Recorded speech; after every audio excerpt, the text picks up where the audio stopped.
जय हिंद। एक बार फिर से स्वागत है आप सभी का हमारे YouTube चैनल में। तो आज के क्लास में हम लोग एएलपी टेक्नीशियन के लिए साइंस नोट्स को कवर करने वाले हैं और लगातार अभी जो आपका जो है साइंस का क्लास जो है चल रहा है।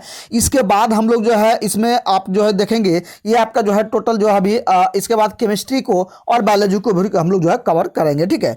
साथ ही साथ ये नोट्स जो है आपके लिए बेहद ही इंपॉर्टेंट है और इसका बैक टू बैक क्लास आपको प्रोवाइड कर दिए हैं। इसका 7 क्लास आपका अपलोड हो चुका है। ये आपका जो है 8वां क्लास आपका जो है आज होने वाला है, ठीक है। तो जो लोग न्यू स्टूडेंट है आप लोग प्ले लिस्ट में जाएंगे, वहां बैक टू बैक आपको क्लास जो है प्रोवाइड किया गया है।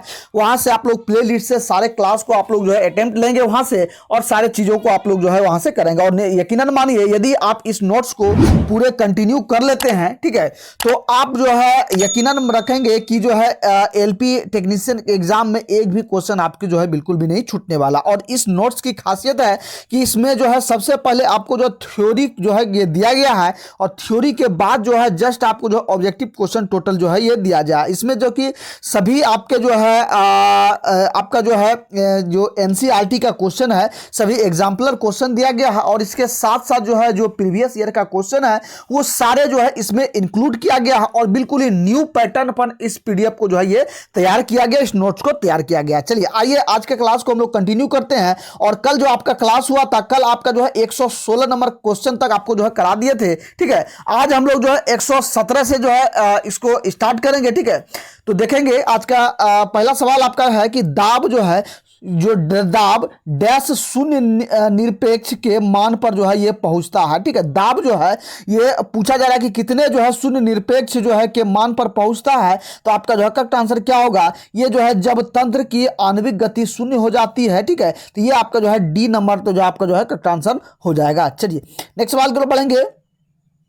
18 का देखेंगे, पूछा जा रहा है कि ऊष्मा संचरण की वह विधि जिसमें माध्यम के कण गति जो है ये नहीं करते हैं, ये कौन सी है। तो इसमें जो है ऊष्मा संचरण की विधि जिसमें गति नहीं करता ये कौन सा है। तो ये आपका जो है करेक्ट आंसर क्या होगा, ये आपका जो है ये विकिरण हो जाएगा। विकिरण जो है आपका जो है ये आपका जो है ऊष्मा संचरण की वह विधि में जो है इसमें माध्यम में जो है ये कण गति नहीं करती है, ठीक है। किसमें होगा तो विकिरण हो जाएगा। तो आपका जो है सी नंबर करेक्ट आंसर हो जाएगा। ये क्वेश्चन आप देखेंगे तो ये आपका बीपीएससी प्री में भी क्वेश्चन पूछा गया है और आरआरबी जेई में भी ये क्वेश्चन जो आपको ये पूछा गया है। चलिए नेक्स्ट सवाल की ओर बढ़ेंगे। नेक्स्ट 119 का देखेंगे, ऊष्मा का सबसे अच्छा चालक कौन सा है, ठीक है। ऊष्मा जो है ऊष्मा का सबसे अच्छा चालक आपका जो है कौन होगा, तो ऊष्मा का अच्छा चालक आपका जो है ये चांदी हो जाएगा, ठीक है। चांदी आपका जो है ऊष्मा का सबसे अच्छा चालक जो है ये माना जाता है, ठीक है। चलिए नेक्स्ट सवाल की ओर बढ़ेंगे। 120 का देखेंगे कि निम्नलिखित द्रव्यों में से कौन सा ऊष्मा का बहुत अच्छा चालक है, ठीक है। यहाँ आपको जो 4 द्रव्य दिया गया है, चारों द्रव्य में देखेंगे कि कौन जो है ऊष्मा का सबसे अच्छा चालक है। तो ये आपका जो है पारा देखेंगे, पारा आपका जो है ये ऊष्मा का सबसे अच्छा चालक माना जाता है, ठीक है। क्या होगा ए नंबर निश्चित रूप से आपका जो है करेक्ट आंसर हो जाएगा। चलिए नेक्स्ट सवाल को बढ़ेंगे। 121 का देखेंगे कि किस तापमान पर पानी जो है ये तरल एवं ठोस दोनों स्थितियों में जो है विद्यमान हो सकता है। ये जो है पानी का जो है पूछा जा रहा है कि तरल एवं ठोस दोनों स्थिति में जो है ये विद्यमान हो सकता है, तो किस तापमान पर होगा। तो ये आपका जो है ध्यान देंगे, ये आपका जो है ये 0 डिग्री सेंटीग्रेड पर दोनों जो है ये समान होगा, ठीक है। बी नंबर आपका जो है निश्चित रूप से करेक्ट आंसर हो जाएगा। चलिए 122 का देखेंगे कि एक गैस के रुद्धोष्म दबाव के दौरान उसका तापक्रम जो है ये क्या होगा।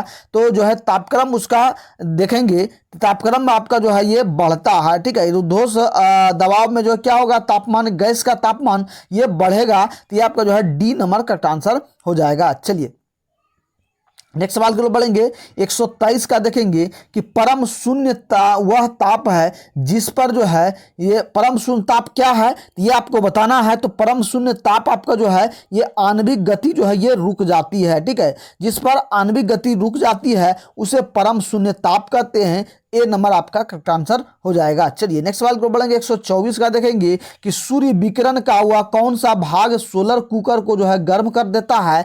तो जो है सोलर कुकर का जो है कौन सा भाग गर्म होता है। तो ये आपका जो है ये आपका जो है अवरक्त किरण जो है ये गर्म करता है, ठीक है। सूर्य विकिरण का वह कौन सा भाग है, तो सूर्य विकिरण से जो है अवरक्त किरणें जो निकलता है सौर कुकर पे। तो फाइनली आप सौर कुकर देखेंगे कि इस तरह से जो आपका जो है ये गोलाकार के तरह के रहता है, ये आपका डिश टाइप का रहता है, नीचे आपको जो स्टैंड रहेगा, इस पर जो है ये क्या होता है कि छोटे छोटे जो है ये ऑप्टिकल के बने होते हैं, ठीक है, बने होते हैं। इस पर जो है डायरेक्ट जो है सन का लाइट प्रभाव होता है, ठीक है। और यहीं पे जो है आपको जो है ये कुछ रखने के लिए बना होता है, जो बर्तन रखा जाता है, और इस सनलाइट जो है ये डायरेक्ट यहाँ से जो है सनलाइट इस पर जो है प्रभाव पड़ता है, और इसके कारण से इसके लाइट से रिफ्लेक्ट से जो है इस पर जो है केंद्रित होता है, और यहाँ जो लगे बर्तन जो रहता है वो जो है उससे गर्म होता है, ठीक है। ये आपका जो है सौर कुकर का जो है ये जो है आप स्ट्रक्चर देख लेंगे, ठीक है। चलिए नेक्स्ट सवाल की ओर बढ़ेंगे। चलिए 125 का देखेंगे। पूछा जा रहा है कि धूप से बचने के लिए छाते में रंग संयोजन निम्न में से जो है कौन सा उचित है। तो धूप से बचने के लिए क्या होगा छाते में, तो यहाँ देखेंगे तो ऊपर जो है आपका सफ़ेद होगा और नीचे आपका जो है ये काला रहेगा, ठीक है। तो समानता आप देखे होंगे कि छाता जो होता है ये प्राय आपका जो है ये काले रंग का होता है, ठीक है, काले रंग का होता है। और यदि आप जो है इसमें ऊपर का जो समानता आपका काला होता है, लेकिन यदि जो है आपकी धूप से यदि जो है ये बचना है, यानी कि जो अच्छे रंग के जो आपका ये छाता होता है उसमें ये ऊपर का जो है ये भाग, ये पर्दा, ये आपका सफ़ेद रहेगा, ठीक है, ये सफ़ेद रहेगा, और नीचे का आपका जो है ये काला रहेगा, ठीक है। क्योंकि काला जो होता है ये ज़्यादा उष्मा का जो है ये अवशोषी होता है, इसलिए यदि ऊपर यदि काला रहेगा, ठीक है, ऊपर यदि काला रहेगा तो ये जो आपके सूर्य के जो रोशनी है यानी कि उष्मा है इसको ज़्यादा अवशोषित करेगा, और इससे ज़्यादा जो है व्यक्ति को गर्मी लेगा। इसलिए इसको जो क्या करेगा तो ये ऊपर जो है सफ़ेद रहेगा और नीचे आपका जो है ये काला रहेगा। तो इस तरह से आपका जो है ये बी नंबर करेक्ट आंसर हो जाएगा। चलिए नेक्स्ट सवाल की ओर बढ़ेंगे। 126 का देखेंगे।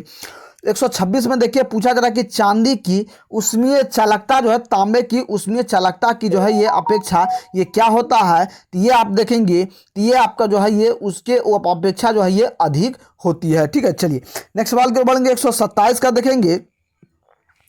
बोलोमीटर, ठीक है, बोलोमीटर एक संयंत्र है जो मापता है, ठीक है। बोलोमीटर से क्या मापा जाता है तो ये उष्मीय विकिरण मापा जाता है, ठीक है। क्या मापा जाता है तो उष्मीय विकिरण जो है आपका जो है ये मापा जाता है, ठीक है। तो आपका जो है बी नंबर करेक्ट आंसर हो जाएगा, ठीक है। चलिए नेक्स्ट सवाल की ओर बढ़ेंगे। 128 का देखिए पूछा जा रहा है कि एक टेबल पंखे को बंद कमरे में चलाने पर कमरे की हवा जो है ये क्या होगा। यदि एक जो है टेबल पंखा है और यदि रूम बंद है, कमरा बंद है, और यदि टेबल पंखा को यदि हम चला देंगे रूम में, तो रूम में जो है हवा है ये आने वाली हवा, तो ये क्या होगा तो ये आपका जो है ये हवा क्या होगी तो ये आपका जो है ये गर्म होगा, ठीक है। क्या हवा होगा तो ये आपका जो है हवा ये गर्म रहेगा, यानी कि ए नंबर आपका जो है ये करेक्ट आंसर हो जाएगा, ठीक है। चलिए नेक्स्ट सवाल की ओर बढ़ेंगे। 129 का देखेंगे कि निम्नलिखित में से कौन जो है उष्मा का सबसे अच्छा सुचालक है, ठीक है। उष्मा का सबसे अच्छा सुचालक देखेंगे तो उष्मा का आपका सबसे अच्छा सुचालक आपका जो है समुद्र का पानी हो जाएगा, ठीक है, यानी कि सी नंबर आपका करेक्ट आंसर हो जाएगा। चलिए 130 का देखेंगे। आणविक संगठन के द्वारा उष्मा का संप्रेषण क्या कहलाता है। तो ये आपका जो है ध्यान देंगे ये आपका जो है संवहन कहलाएगा, ठीक है। क्या कहलाएगा संवहन कहलाएगा, यानी कि बी नंबर आपका करेक्ट आंसर हो जाएगा। 131 का देखेंगे कि अफ्रीका के काली त्वचा वाले व्यक्ति ब्रिटेन के सफ़ेद त्वचा वाले व्यक्ति की तुलना में क्या होता है। तो ये आपका जो है देखेंगे तो ये जो है अधिक गर्मी महसूस करते हैं, ठीक है। अफ्रीका जो काली त्वचा वाले जो है व्यक्ति हैं उसके जो है ये सफ़ेद त्वचा वाली से अधिक जो है ये गर्मी को जो है ये महसूस करते हैं, ठीक है। तो ये आपका जो है ये ए नंबर करेक्ट आंसर हो जाएगा, ठीक है। चलिए नेक्स्ट सवाल की ओर बढ़ेंगे। 32 का देखेंगे। 132 का कि ताप का, ठीक है, ताप का अंतर मुख्य रूप से चालन, संवहन और विकिरण से डैश होता है, ठीक है। ताप का जो है अंतरण जो पूछा जा रहा है कि मुख्य रूप से चालन, संवहन और विकिरण से जो है डैश होता है। तो इसमें से आपका जो है गर्म जल को ले जाने वाले इंसुलेटेड पाइप में जो है ये होता है, यानी कि ए नंबर आपका करेक्ट आंसर हो जाएगा, ठीक है। चलिए नेक्स्ट सवाल की ओर बढ़ेंगे। 133 का देखेंगे कि विकिरण द्वारा उष्मा का, ठीक है, स्थानांतरण मुख्य रूप से जो है निर्भर करता है, ये किस पर निर्भर करता है। तो ये आपका जो है ये उपरोक्त सभी पर निर्भर करेगा। इनके ताप पर भी होगा, पिंड की प्रकृति पर और इसकी पृष्ठ के विस्तार एवं प्रकार पर भी जो है ये निर्भर करेगा। तो डी नंबर आपका जो है निश्चित तौर पर करेक्ट आंसर हो जाएगा। चलिए 134 का देखेंगे कि पूछा जा रहा है कि सुबह का सूरज इतना गर्म नहीं होता है जितना दोपहर का होता है, क्यों होता है, ठीक है। तो ये आपका जो है है ये सुबह के समय सूरज की किरणों को अंतरिक्ष में अधिक दूरी जो है ये तय करना पड़ता है। ठीक है, क्या होता है सुबह के समय जो है ये क्या होता है, तो ये आपका जो है क्षैतिज होता है। ठीक है, ये आपका जो है ये क्षैतिज होता है, ये पृथ्वी है और सुबह के सामने जो है ये क्या होता है कि ये क्षैतिज होता है, यहाँ से जो है किरण आता है, लेकिन जो दोपहर में क्या होता है ये डायरेक्ट जो है ये ऊपर हमारे जो है सनलाइट जो है ये डायरेक्ट पड़ता है। ठीक है, इस कारण से जो है इसका डायरेक्ट जो है प्रभाव पड़ता है। ठीक है, तो इसके कारण से जो है ये अधिक गर्मी महसूस होता है। चलिए नेक्स्ट सवाल को बढ़ेंगे, 135 का देखेंगे, काले वस्त्रों के मुकाबले श्वेत वस्त्र शीतल क्यों होते हैं। ठीक है, अभी तुरंत आपको बताए हैं। ठीक है, तो काले वस्त्र के मुकाबले जो है क्या होता है, तो इसके पास जो है जो भी प्रकाश पहुंचता है इसे वो परावर्तित करते हैं। ठीक है, कौन करते हैं, तो ये जो है सफ़ेद वस्त्र। ठीक है, और काला वस्त्र क्या होता है, तो ये जो है प्रकाश को अवशोषित करता है, इसलिए काले वस्त्रों में जो है गर्मी के महीने में जो आपको जो है ये ज़्यादा गर्म महसूस होगा। ठीक है, इसमें बी नंबर आपका करेक्ट आंसर हो जाएगा। चलिए 136 का देखेंगे, पूछा जा रहा है ऊनी कपड़े सूती कपड़ों की अपेक्षा गर्म होते हैं क्योंकि, तो ऊनी कपड़ा जो है ये गर्म क्यों होता है, तो ये आपका जो है ताप के अच्छे रुकावट होते हैं। ठीक है, क्या होता है ये आपके जो है ताप के, यानी कि यदि ऊनी कपड़ा हम लोग पहनते हैं तो अंदर का जो ताप है उसको बाहर यदि नहीं निकलने देता है, इसलिए हमें जो है ये गर्मी महसूस होती है। ये आपका जो है डी नंबर का आंसर हो जाएगा। ठीक है, चलिए नेक्स्ट सवाल की ओर बढ़ेंगे। नेक्स्ट देखेंगे 137 का, निम्नलिखित में से ठीक है किसके द्वारा अधिक उबालक पैदा होता है। ठीक है, ये किसके द्वारा जो है अधिक उबालक पैदा होता है, तो ये आपका जो है ये भाप के द्वारा होता है। ठीक है, यानी कि भाप के द्वारा जो है हमें ज़्यादा जो है जलन महसूस होता है। ठीक है, ये आपका बी नंबर आपका जो है ये करेक्ट आंसर हो जाएगा। ठीक है, चलिए नेक्स्ट सवाल की ओर बढ़ेंगे, 138 का देखेंगे, अच्छे उत्सर्जक अच्छे अवशोषक होते हैं, यह नियम जो है ये किसके द्वारा दिया गया है, ये किसके आधारित है। ठीक है, तो ये आपका जो है ध्यान देंगे ये किरचॉफ के नियम पर आधारित है, यानी कि ए नंबर आपका करेक्ट आंसर हो जाएगा। चलिए नेक्स्ट सवाल की ओर बढ़ेंगे, स्टीफन का विकिरण नियम क्या है। स्टीफन का विकिरण नियम देखेंगे तो देखेंगे कि स्टीफन का विकिरण नियम जो है ये क्या दर्शाता है, तो स्टीफन का विकिरण नियम देखेंगे तो ई कांस्टेंट आपका जो है T4 हो जाएगा, यानी कि सी नंबर आपका जो है करेक्ट आंसर हो जाएगा। चलिए नेक्स्ट सवाल को बढ़ेंगे, 140 का देखेंगे, किसी वस्तु के ठंडे होने की दर जो है वस्तु तथा उसके चारों ओर के माध्यम के तापांतर के अनुक्रमानुपाती होती है। यह नियम जो है ये किस पर आधारित है, तो यह नियम आपका जो है ध्यान देंगे यह नियम आपका जो है ये न्यूटन का शीतलन नियम पर आधारित है। ठीक है, ए नंबर आपका करेक्ट आंसर हो जाएगा। चलिए नेक्स्ट सवाल को बढ़ेंगे, 141 का देखेंगे कि न्यूटन का शीतलन नियम लागू होता है जब जो है ये न्यूटन का शीतलन लागू जो है ये कब होता है, जब जो है आपका ये देखेंगे ये ताप में अंतर बहुत ज़्यादा ना हो, तब ये जो है ये लागू होता है। ठीक है, चलिए नेक्स्ट सवाल को बढ़ेंगे, 142 देखेंगे कि थर्मल फ्लास्क जो है थर्मल फ्लास्क के आविष्कारक कौन है, इसका आविष्कार किसके द्वारा किया गया था, तो ये आपका जो है ये दीवार द्वारा जो है ये इसका आविष्कार किया गया है। थर्मल फ्लास्क में ऊष्मा का क्षय रोका जा सकता है, कैसे रोका जा सकता है, तो ये आपका जो है ध्यान देंगे ये जो है चालन संवहन व विकिरण से जो है ये रोका जा सकता है। ठीक है, चलिए नेक्स्ट सवाल को बढ़ेंगे, 140 का देखेंगे कि दिन के समय पृथ्वी समुद्र के जल की अपेक्षा बहुत जल्दी गर्म हो जाती है क्योंकि ये आपका जो है ये जल की विशिष्ट ऊष्माधारिता काफ़ी अधिक होती है, इसलिए जो है ये अधिक गर्म हो जाती है। चलिए नेक्स्ट सवाल को बढ़ेंगे, 145 का देखेंगे। 145 में देखिए कि मोटर गाड़ी के रेडिएटर को ठंडा करने के लिए पानी का व्यवहार किया जाता है, क्यों किया जाता है, तो ये क्यों इसका देखेंगे तो ये आपका जो पानी की विशिष्ट ऊष्मा अधिक होती है। ठीक है, और जब ये जो आपका जो है ये इंजन जब हीट हो जाता है तो पानी द्वारा जो है इंजन को जो है ये ठंडा करने में मदद होता है, इसलिए जो है इसमें ये रेडिएटर में जो है ये लगाया जाता है और उसमें पानी डाला जाता है। चलिए नेक्स्ट सवाल की ओर बढ़ेंगे,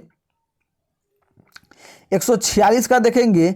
146 में देखिए कि निम्न तापी इंजनों का अनुप्रयोग होता है। ठीक है, निम्न तापी इंजनों का प्रयोग कहाँ होता है, तो ये जो आपको रॉकेट प्रौद्योगिकी में जो है ये आपका जो है ये उपयोग होता है। ठीक है, चलिए नेक्स्ट सवाल की ओर बढ़ेंगे, 147 का देखेंगे ऊर्ध्वपातन जो है ये पदार्थ जो है ये क्या है? ऊर्ध्वपातन पदार्थ आपका जो है क्या होगा? ये उपयुक्त में से सभी हो जाएगा, यानी कि कपूर भी हो जाएगा, नेफ्थालीन भी हो जाएगा और अमोनिया क्लोराइड भी हो जाएगा। ठीक है, ये सभी जो आपके जो है ऊर्ध्वपातन में जो है ये कहलाएंगे। ठीक है, चलिए नेक्स्ट सवाल की ओर बढ़ेंगे। 148 का देखेंगे कि शुद्ध पदार्थ में कोई अन्य पदार्थ मिला देने पर उसके गलनांक का पर जो है ये क्या प्रभाव पड़ेगा? तो शुद्ध कोई पदार्थ है उनमें अन्य पदार्थ मिलाएंगे तो उसके गलनांक पर जो है क्या होगा? ये आपका जो गलनांक जो है ये घट जाएगा। ठीक है, चलिए नेक्स्ट सवाल की ओर बढ़ेंगे। 149 का देखेंगे कि मिश्र धातुओं के गलनांक उसके अवयवी धातुओं की अपेक्षा जो है ये क्या होता है? तो उसकी अपेक्षा जो है निम्न होता है। ए नंबर आपका निश्चित रूप से करेक्ट आंसर हो जाएगा। चलिए 150 का देखेंगे कि निम्नलिखित में से कौन सा ऊष्मा का यूनिट है? तो ऊष्मा का इसमें यूनिट कौन सा हो जाएगा? तो ये आपका जो है ध्यान देंगे, ये आपका जो है जूल हो जाएगा। ऊष्मा का यूनिट जो है ये इकाई, ये आपका जो है जूल हो जाएगा। ए नंबर आपका करेक्ट आंसर हो जाएगा। चलिए 151 का देखेंगे तो ये देखे आपको कि बर्फ का गलनांक बिंदु ये क्या होता है? तो बर्फ का गलनांक बिंदु जो है आपका 273 केल्विन होता है। तो ये आपका जो है ये ए नंबर करेक्ट आंसर हो जाएगा। ठीक है, चलिए नेक्स्ट सवाल की ओर बढ़ेंगे। 152 का देखेंगे कि जिस ताप पर तरल अपनी तरल अवस्था से ठोस अवस्था में परिवर्तित होता है उसे जो है ये डैश कहा जाता है। ठीक है, तो उसे जो है ये क्या कहेंगे? तो उसे जो है हिमांक बिंदु कहेंगे। ठीक है, क्या है कि जब कोई तरल पदार्थ है अपनी तरल अवस्था से जो यदि ठोस में वो बदलने लगेगा तो उसे क्या कहेंगे? हिमांक कहेंगे। ठीक है, चलिए नेक्स्ट सवाल की ओर बढ़ेंगे।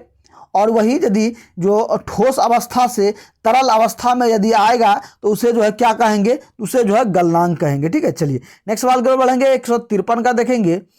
153 में देखिए पूछा जा रहा है कि पानी का क्वथनांक जो है ये कितना होता है? ठीक है, पानी का क्वथनांक आपका जो है ये पूछा गया है। तो पानी का क्वथनांक आपका जो है ये 212 डिग्री फ़ारेनहाइट आपका जो हो जाएगा। ये आपका बी नंबर करेक्ट आंसर हो जाएगा। चलिए 154 का देखेंगे तो केल्विन पैमाने पर दिए गए, ठीक है, लिए गए ताप को सेल्सियस पैमाने पर बदलने के लिए आपको दिए गए ताप में डैश करना होगा। तो इसके लिए आपको क्या करना होगा? ये आपको जो 273 जो है ये घटाना होगा। मान लीजिए कोई पैमाना आपको जो है केल्विन में दिया गया है और उसको सेल्सियस में लाना है। ठीक है, तो इसके लिए क्या करना होगा? उसमें जो आपको 273 जो है घटा देना है तो आपका जो है ये सेल्सियस में आपका जो है ये निकल कर आ जाएगा। ठीक है, चलिए नेक्स्ट सवाल को बढ़ेंगे। 155 में देखिए इनमें से कौन जो है ऊष्मा का मात्रक नहीं है? इसमें ऊष्मा का मात्रक कौन नहीं है? तो ये आपका जो है ध्यान देंगे, ये आपका जो है ये डिग्री सेल्सियस नहीं होगा। डी नंबर आपका करेक्ट आंसर हो जाएगा। चलिए 156 का देखेंगे।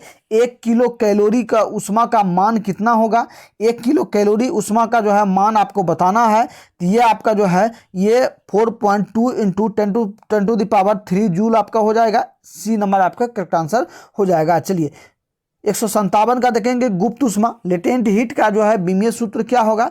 तो गुप्त ऊष्मा का जो आपको सूत्र बताना है। तो ये आपका जो है m0L2T-2 हो जाएगा, यानी कि ए नंबर आपका जो है करेक्ट आंसर हो जाएगा। चलिए 158 का देखेंगे।